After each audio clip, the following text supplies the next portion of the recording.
Salut, j'espère que tu vas bien en ce beau 1er mai. Je te souhaite une bonne fête du 1er mai, une bonne fête du travail, une bonne fête de toi-même, hein, parce qu'au final c'est la fête du travail, mais c'est aussi la fête du travail sur soi.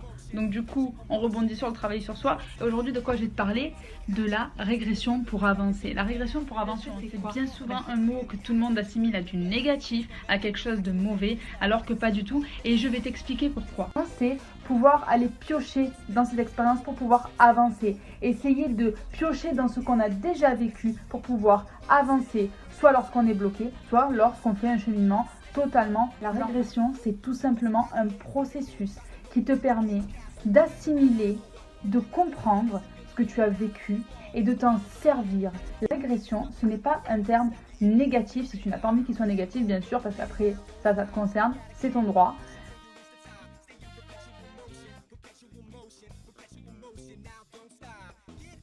Si ta psychologie fait en sorte que tu te développes normalement et que ton corps te le permet aussi, techniquement, tu passes par la phase où tu essaies de te mettre sur tes deux jambes. Et quand tu te mets sur tes deux jambes, en général, un enfant, il n'avance pas tout d'un coup.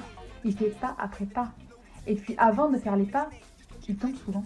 Donc du coup, cet enfant a la notion, vous avez eu tous en vous cette notion d'essai-erreur, cette notion de feedback, cette notion que l'on oublie bien souvent en grandissant et cette notion qui devrait rester en chacun d'entre nous. Donc si vous êtes en période soit où vous avez l'impression de stagner, soit où vous avancez complètement normalement, je vous invite quand même à revoir cette notion de régression, à revoir cette notion de feedback et erreur qui pourrait bien, je pense, vous aider à développer encore plus vos capacités et à faire en sorte que votre plus-value soit là. N'hésitez pas si vous avez des questions ou si vous avez envie de me parler de quelque chose en particulier. N'hésitez pas à m'écrire sur Snap, Instagram ou Facebook ou même la page Facebook ou sur WhatsApp aussi.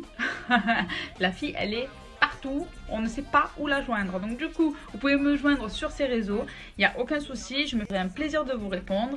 Et puis si vous avez des suggestions de vidéos, de Snap ou autres, vous me les faites parvenir et puis on en parle, on en discute et je serai ravie de pouvoir faire quelque chose qui vous inspire. Voilà, je vous fais de très gros bisous et puis je vous dis à bientôt. Ciao ciao.